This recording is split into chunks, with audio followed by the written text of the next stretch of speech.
Why, hello, internet world.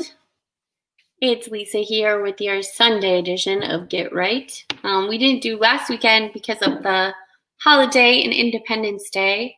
Hopefully you still found time to journal or do something creative. Speaking of, while we're waiting for people to join, last night I painted rocks for, the kindness rocks or Rochester rocks or rock rocks, they call them. And you just find little rocks and you paint them and then you place them around. It was so much fun. I mean, sometimes just doing creative things with no boundaries, even if it's not something you're particularly fond of or good at, like painting's never my go-to, but I really enjoyed it.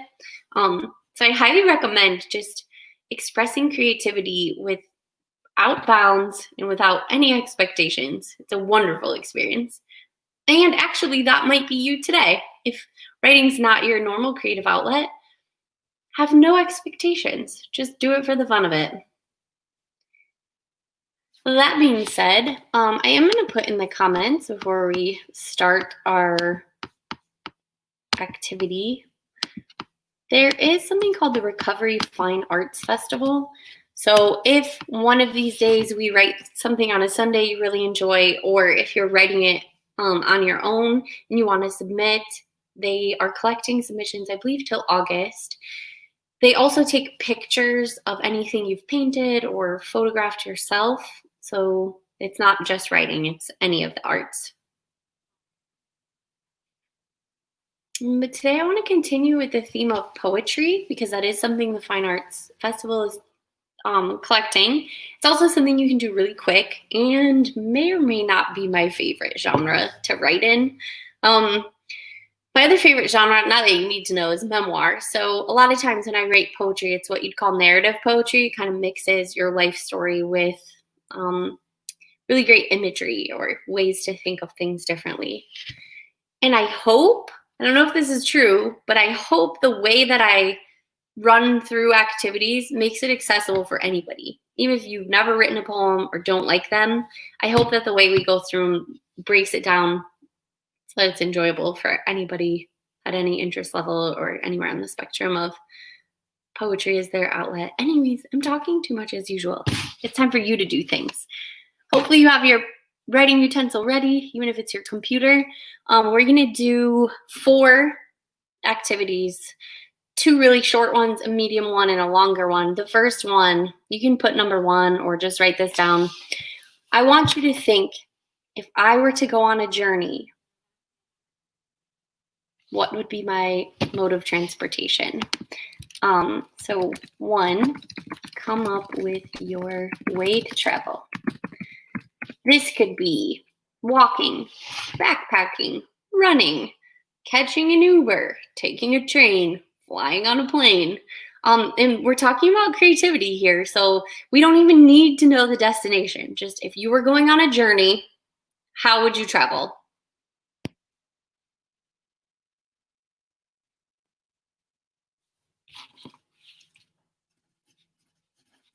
All right. Hopefully that you've got that written down because activity number 2 is also a short one. The next thing I want you to do is choose where your journey will be. So without any idea of what you're there for or what you're doing, just write down your location.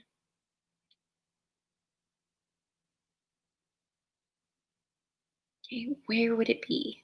You can be very specific. It would be a journey to a bed and breakfast on the coast in Greece. I don't know, wherever. It will be to my favorite trail where I love to hike.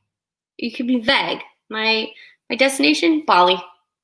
My destination, a rainforest. So it's up to you. Ooh. Now, this one's going to take a little bit of time. You're going to brainstorm what you will see.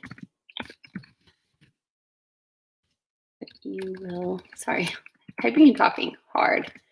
And or what stops you might make. Okay, so for this one, I am going to set a timer. Let's say 4 minutes. Let me be more specific. Step one, you come up with some way you're going to travel. So for me, that's backpacking, but it can be anything: car, motorcycle, glider, jet plane.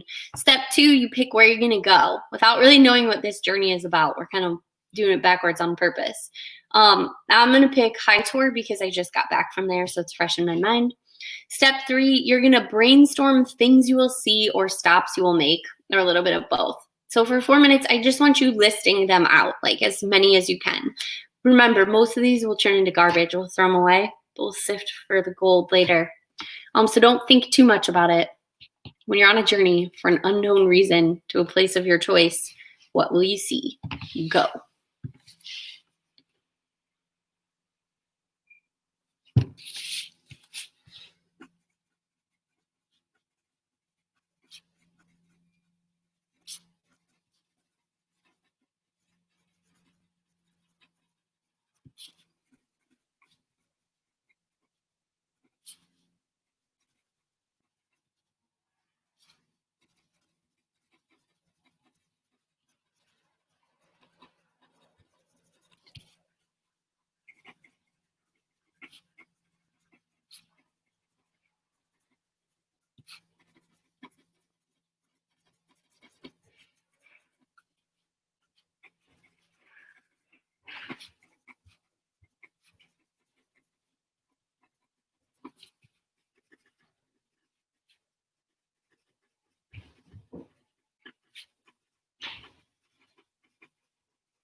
All right, we're about halfway done. So remember, when you're brainstorming what you're going to see or what stops you might make, include all of the senses if you can. So are there things you could touch or feel? Are there scents in the air? I'm thinking if you're in some city place, you might smell the exhaust of other traveling cars. Maybe the smell of garlic coming through the air. So don't forget those other senses. And also that sixth sense, we don't often talk about the feelings. What does it feel like? Are you in awe? Are you at peace? Are you relaxed? Are you anxious or nervous? Maybe scared?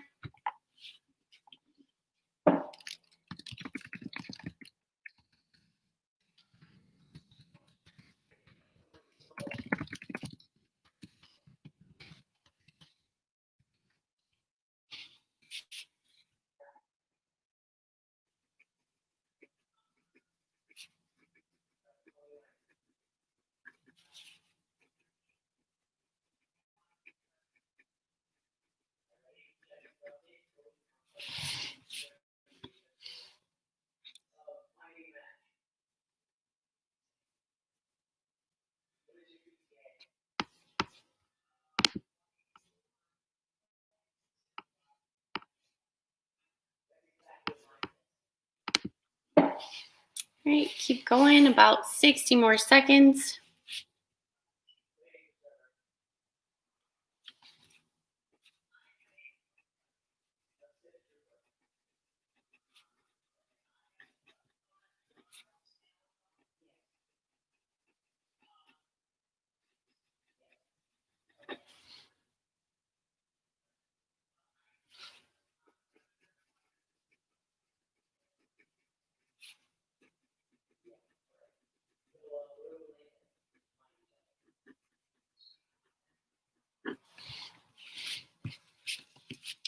And for this last 20 seconds, if you don't have a stop or two, like places where you could, while you're journeying, just stop, go ahead and list those.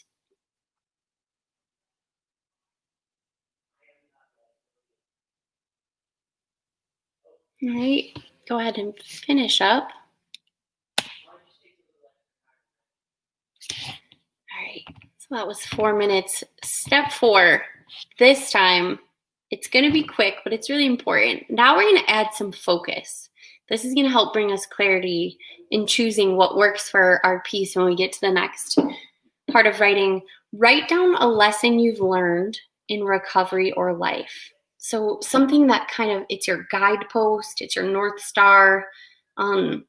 Maybe the lesson that was the hardest to learn and you have to keep repeating it to yourself. The most important lesson. Don't worry about how philosophical it is. It could be very simple. Like mine is to feel your feelings. For me, that's been my important lesson in both recovery and life, because they're not either or, they go together. Which, side note, that's why I love Samsa's definition of recovery. And we'll go ahead and post it in the chat while you're brainstorming. But the concept of recovery being a process for anyone seeking to improve their life.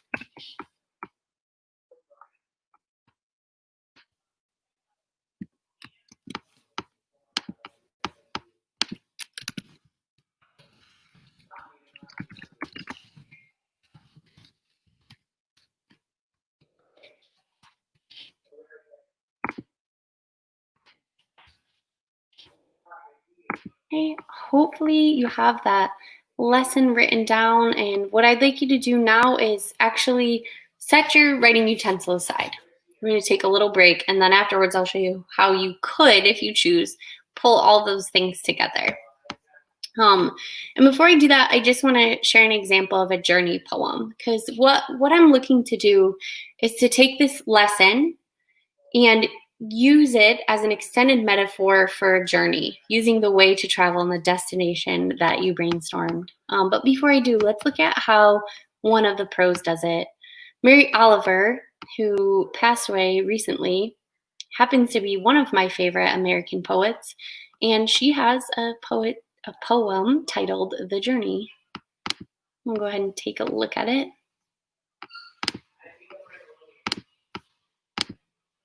All right. The Journey by Mary Oliver. One day you finally knew what you had to do and began, though the voices around you kept shouting their bad advice, though the whole house began to tremble and you felt the old tug at your ankles. Mend my life, each voice cried. But you didn't stop. You knew what you had to do. Though the wind pried with its stiff fingers at the very foundations, though their melancholy was terrible, it was already late enough in a wild night, and the road full of fallen branches and stones. But little by little, as you left their voices behind, the stars began to burn through the sheets of clouds, and there was a new voice, which you slowly recognized as your own, that kept you company, as you strode deeper and deeper into the world, determined to do the only thing you could do, determined to save the only life you could save. So one of the things I really like about that poem, and the reason I chose it, is it's vague in its actual topic. It's about a journey to change and seeking, well, this is my interpretation, not Mary Oliver's, I didn't ask her, but it's about some type of change where there's an anchor holding you back, but you feel tugged towards this other version of yourself. And I love that vagueness, because I can read it and it could be about parenting, or I could read it and it could be about pursuing my passion of writing, et cetera, ad nauseum. But at the same time, there's some really specific lines in there, some images. So, pause. Sorry. Get soon to myself. Promise it's not the coronavirus. I've been isolated and washing my hands. I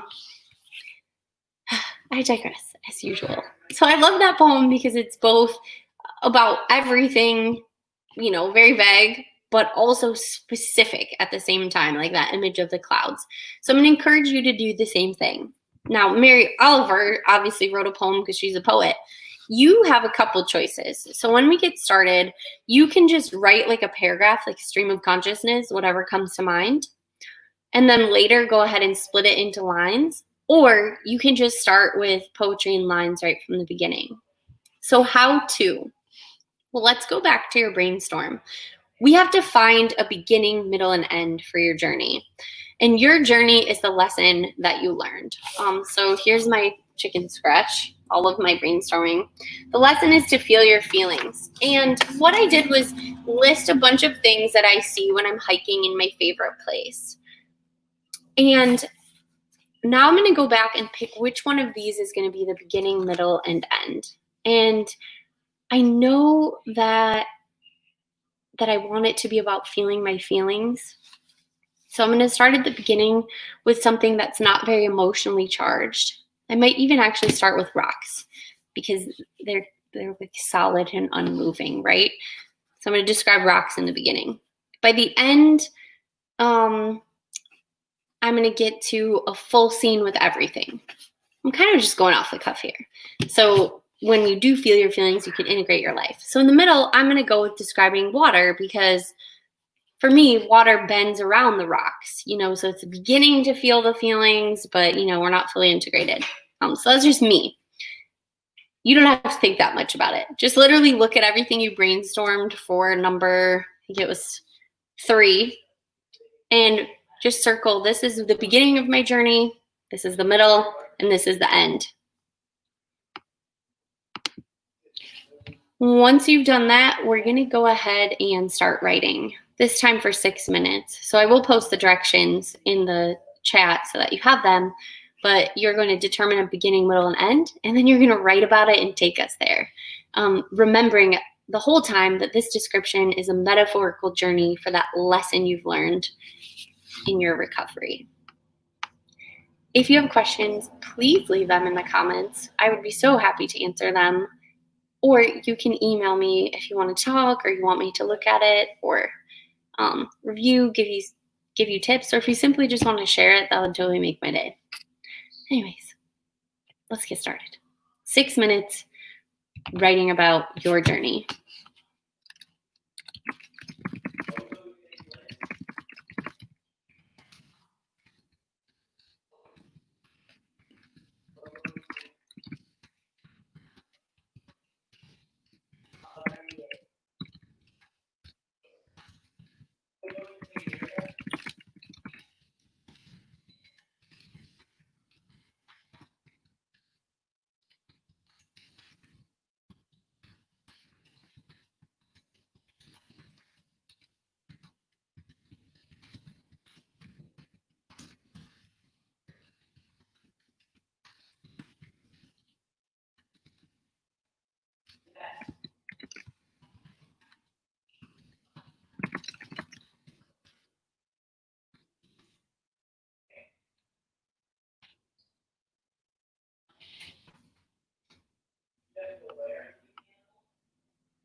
About 3 more minutes for your free write.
Okay, about 30 more seconds.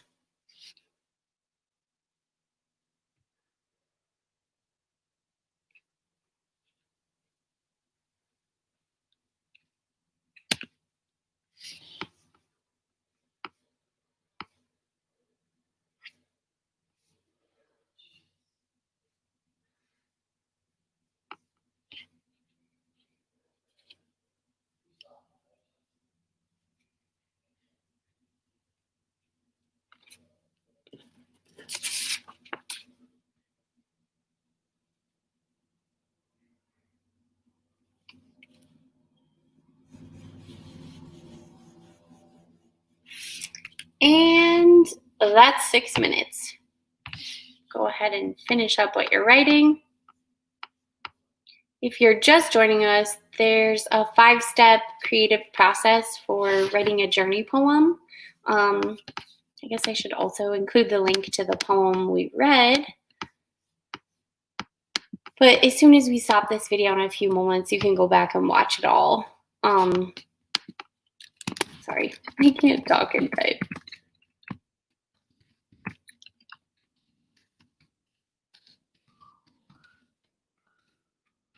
There we go.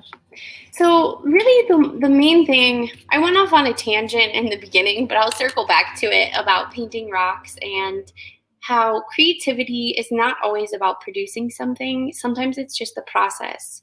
You know, if my mind is busy literally creating something new, I mean, even though it comes from things that I've always had or seen or have existed, it doesn't have time to run rampant. You know, it's not off thinking about a million things or overthinking one thing a million times. It's consumed with the creative process. And that's just such a nice relief and a great reset for me. And I hope for you too. I know I'm not alone. Research also supports that. And there's also something really satisfying about completing an activity in one sitting. Um, Also, science about that, the dopamine of getting things done. So, we are approaching the 30-minute mark, which means you are able to sit and create something. And you don't ever have to do anything with it. You're done.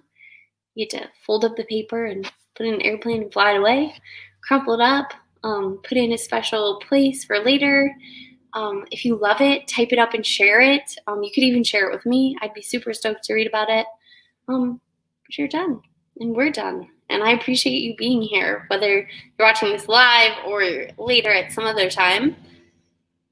I like being forced to sit down in the chair and write a little bit, and I absolutely love the opportunity to share it with the community. So I hope that you found value, and I will see you next Sunday. Love you all. Bye.